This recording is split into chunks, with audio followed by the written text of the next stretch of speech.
Salut les amis, c'est Benoît de Gorg Factory. Aujourd'hui, je suis en compagnie de Guilhem, Damien et Mika. On est 4, vous avez bien compté. On est 4. On va vous faire un rapport de bataille sur le Bushido. Donc sur un scénar à 4 joueurs. Oui, c'est bizarre. Donc voici la table de jeu. Donc toujours la table que Mikael a fait. Très belle table. Hein. Là, on a rapporté quelques petits décors TT Combat. Donc vous allez voir les différentes zones de déploiement. Donc dans le coin ici, nous avons une faction de déployés qui est la faction de Guilhem. Ouais, les mini-motos. Voilà, moi je me suis déployé dans le coin ici avec la horde sauvage, la vague sauvage. Ensuite nous avons Damien qui s'est déployé dans cet angle-là avec le clan Ito. Et ici nous avons la bande à Tortue Géniale. C'est-à-dire le temple de Rokan. Voilà. Maintenant on va passer un petit peu plus précisément sur la présentation de chaque faction et les unités qui les composent. Quand tu veux. Donc voilà, donc en fait ça c'est les mini-motos, donc le clan des forgerons, très rapidement des Ashigaru, des troupes de base, un Ashigaru vétéran, le chef et le forgeron, essentiellement basé sur les points de vie et l'armure en fait. Voilà. C'est des gros sacs à PV. Du gars qui encaisse, gars bien armuré. Exactement. Et ça donc du coup c'est le starter de base. C'est le starter à 70 ris, 75 ris. Ouais, 70. 70 ris. Alors pour ma part, moi je joue la vague sauvage. Donc moi c'est le starter aussi vague sauvage qui est complet. Donc cette figurine c'est le starter le plus complet en termes d'effectifs, le plus grand nombre. Moi il coûte pas très cher, c'est pour ça qu'ils sont nombreux. Hein. Donc là on a Maître Yoda, ici présent, escorté avec son garde du corps. Et après entouré par plein de petits gremlins. Donc c'est tous des bakemonos sinon dans la vraie vie. Mais moi j'aime bien Maître Yoda escorté par ces gremlins parce qu'il y a quand même un bon air de ressemblance. Quand tu veux. Donc ici on a le clan Ito, ça va être le starter de base de la V2. On y retrouve un Ashigaru lancier qui est ici, qui est un petit peu protecteur de l'Ashigaru archer juste à côté d'elle. Nous avons un petit assassin qui se cache par ici. Une sorte de mage qui va se battre avec son serpent. Et la pièce centrale de la faction, enfin de ce starter qui est Itokinu, qui va booster les autres et donner du poison un petit peu à tout le monde. Basé sur le mouvement et l'empoisonnement. Ouais, c'est des. Eux, ils vont clairement empoisonner la vie de nos bandes. Le temple de Rokan, la bande est composée de Maître Ekusa, qui est là pour donner du ki, booster contre la peur et embêter son monde. C'est lui qu'on surnomme Tortue Géniale. Tortue Géniale, voilà. À côté de lui, il y a Otaru, qui charge facilement et qui enflamme ses adversaires. Derrière, on a Kenko, qui est la brute du groupe, et Yumi à côté, qui est la deuxième brute du groupe. Et voilà. Donc toi, c'est un starter? Non, c'est un starter, sauf Otaru, qui vient remplacer les deux paysans du starter. D'accord, donc c'est du coup Mika, c'est lui qui a le moins de figurines sur la table. Donc vous en douterez, c'est un peu plus une version élitiste du coup. C'est ça, ouais, c'est full moine. Donc Damien va nous expliquer en quelques mots le scénario. Donc on a créé un petit scénario maison qui va être un scénario de contrôle de zones réparti sur la table. On a disposé 3 zones. On aura 2 zones de 4 pouces de chaque côté de la table représentées par les cercles en plexiglas et une zone à l'intérieur de la maison qui sera juste ici. Pour le scénario, chaque zone sera considérée comme neutre et rapporteront 2 points de scénario à la fin du tour. 2, 4 et 6 pour le joueur qui contrôlera la zone. Donc pour le contrôle de zone, c'est la règle expliquée dans le bouquin de règles. Il faut avoir le plus de figurines et le plus de coups en riz pour contrôler une zone.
toi. Alors fin du tour 1, donc Ah, les premiers combats ont été menés, donc Damien, peux-tu nous raconter un petit peu ce que tu as fait de beau? En quelques mots. Rapidement, j'ai avancé mes troupes, je me suis placé pour contester ou essayer de contrôler 2 objectifs à la fin du tour 2 et mon archère a réalisé un tir sur le petit bonhomme ici en rose-violet qui a été empoisonné. Ça c'est sale, le poison c'est sale, parce que t'as pas fait de dégâts, mais le fait de toucher, t'as réussi à m'empoisonner, en plus en empoisonner 2. C'est ça. Mika, Bah, nous, il y a eu grosse mêlée là quand même. Il y a l'ami Sotaru qui a chargé en premier, mais le combat a résulté sur aucun dégât et un pas de côté défensif qui m'a permis de reculer. Après, l'ami s'est avancé, c'est tout, et je me suis fait faire une mêlée par le monsieur là qui m'a mis un point de dégâts, et c'est tout. donc là c'est la grosse mêlée comme vous pouvez le voir au niveau de l'objectif, hein. On s'est clairement tous un peu placés. Hein. Damien et moi on va se battre pour celui de gauche, hein. Guilhem et Mika pour celui de droite. Toi t'as pris des points de vie, hein, t'en as eu de blessés. J'en ai eu un de blessé, c'est tout. Yumi qui a pris un point de dégâts. Alors vous remarquerez Et un qu'il y a très un violent. gourmand parmi nous parce que lui il met des Smarties. Ouais, j'ai un peu beaucoup de quilles. Et toi Guilhem, donc bah du coup... Alors moi de mon côté, bah, c'est pareil, hein, on est sur la mêlée au fond. Sachant juste que le forgeron Auru a donné donc un gros Tetsubo au profane juste en attention, face. là on est technique là quand même. Voilà. Donc, Alors c'est du lequel coup, ça? Alors, Auru, donc le forgeron, a donné le Tetsubo lourd à, comment il s'appelle, Reiko. Donc, d'accord, celui qui est là qui Celui fait là sa prière. a Hein. donné une grosse arme à celui qui est là. Du coup, ça va donner perforation. Ça va permettre éventuellement de percer les armures. Et puis, bah, on se bat joyeusement sur la zone. Sachant que le chef de clan Minimoto, lui, fait le tour tranquillement pour aller prendre la maison s'il réussit. Et Il est là. Et pour rappel, vous allez voir, on va faire un petit survol aérien autour de la maison parce que je ne l'ai pas dit quand Damien il a parlé, mais vous voyez un petit assassin qui se cache derrière. Qui fait le tour aussi. Je crois qu'il va attendre le chef Minimoto. Non, je pense qu'il va chercher la tortue. Ou aller prendre Tortue Géniale. Ou la tortue géniale. Il aura le choix. Alors, C'est mon tour, je suis toujours actif. Voilà. Donc un petit point là, on arrive à la fin du tour 2. Donc Damien va activer une de ses figurines. Kyu, Kyu. un Shisei qui se bat avec son serpent. C'est celui qui est là dans la maison. Donc vous voyez, la table a bien évolué quand même. Hein. Donc ça se bagarre hein, clairement ici entre Damien et moi. Mais ça va pas se bagarrer longtemps. Là-bas, pareil, à droite. Et au milieu pour la prise de la maison. Donc il y a Guilhem qui a rentré son patron là-dedans. Mais Damien il est pas d'accord. Et je vais le faire sortir. Bah vas-y, fais-nous ça. Alors qu'est-ce que tu fais de beau? Et bah j'ai réparti mes dés.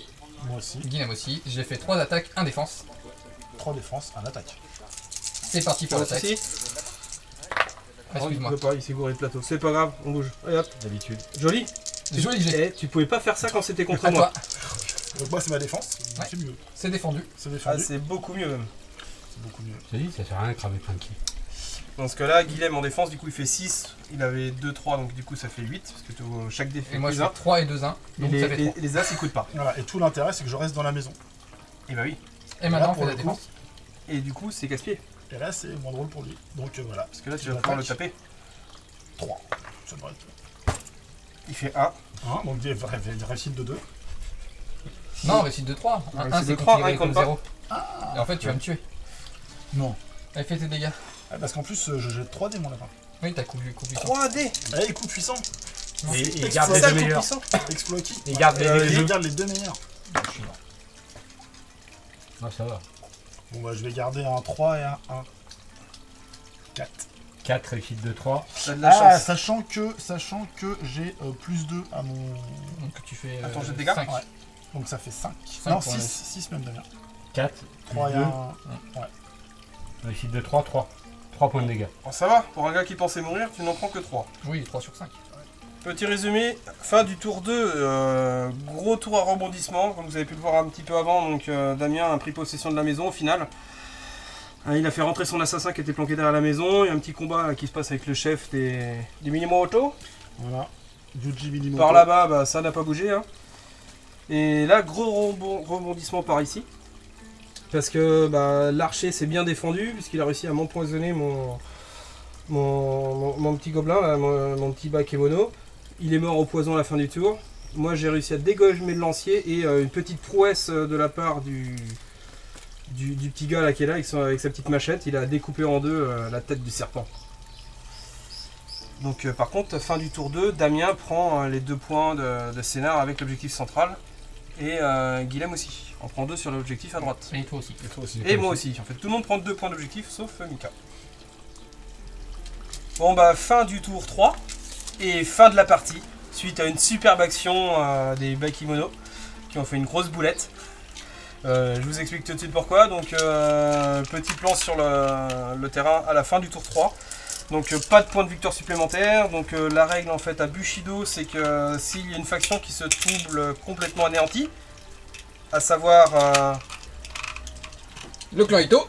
Voilà, qu'est-ce qui s'est passé Damien? Qu'est-ce que t'as foutu? Qu'est-ce que j'ai foutu? J'ai pas eu de chance au dé. Non. Et vous avez eu une chance insolente au dé. Non, t'as fait l'erreur de charger J'ai pas chargé. les mini-motos. C'est toi qui est venu, c'est pas moi? Et t'as attaqué des Gremlins. Oui. Oh oui. Voilà. Deux grosses erreurs. T'as tué Yoda. J'ai tué, ouais, avec l'empoisonnement. T'as empoisonné Yoda pour le tuer.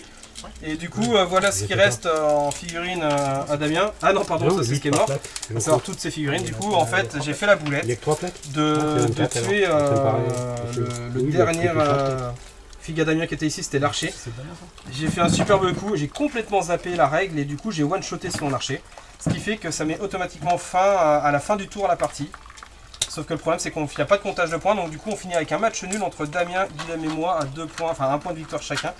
Alors que si j'avais continué, eh ben, il y avait de fortes chances pour que je la gagnais. Parce que regardez au milieu de la maison le nombre de filles que j'ai chez moi.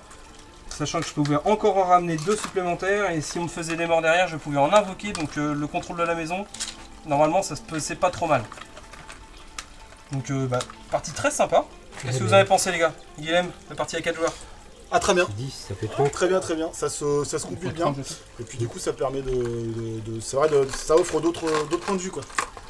Parce qu'on a différents fronts à gérer, donc c'est vrai que c'est intéressant. Oui, c'est vrai, là, ça me Bah là, paraît ouais, avec plus les objets, logique. comme on disait, peut-être en mettre un 4ème pour changer encore les difficultés, les objectifs Augmenter stratégiques. le nombre d'objets pour effectivement diversifier les points de contact. Voilà. Et puis donner peut-être la priorité, plus de points sur celui du milieu. Un central, ouais. Pour que le central rapporte plus et donc devienne le centre Ouais, je suis du d'accord. combat quoi. Ouais, parce que Mika qui était Mika, toi qui était en sous-nombre, en plus qui était doublement sous-nombre parce que t'as vite eu une perte au départ. Bah ouais, c'est ça quoi. C'est vite devenu compliqué et je pouvais. De toute façon, je pouvais gérer qu'un objectif. Clairement, je pourrais gérer qu'un objectif à partir du moment où j'ai perdu un mec quoi. Bah, À oui, 4, c'était gérable encore. Mais ouais, le côté de dire mettre plus d'objectifs, je suis pas sûr. Parce que moi, justement, plus d'objectifs, je pouvais encore moins les gérer. Quoi. En fait, il faudrait mettre un objectif, on aurait pu mettre plus d'objectifs, il aurait fallu en mettre 4. Un qui nous est propre, donc qui est à nous, qui nous rapporte moins de points de victoire à nous, Bah, genre un point de victoire. et les 3 autres hostiles. Ce qui fait que si tu contrôles les autres, tu marques plus de points de victoire. Ce qui Ouais, oblige ouais. à aller chercher des points d'objectif chez les adversaires, tout en ne pas délaissant le tien pour pas laisser des points de victoire Ouais. à tes Non, adversaires. ça c'est pas mal, ça c'est le genre de règle qui est instaurée dans certains jeux, dans certaines grandes marques de jeux anglais que je connais bien, que vous connaissez bien sans citer de marque. Hein. Mais clairement, à 40K, il y a des scénars comme ça. Oh pardon, j'ai lâché le mot.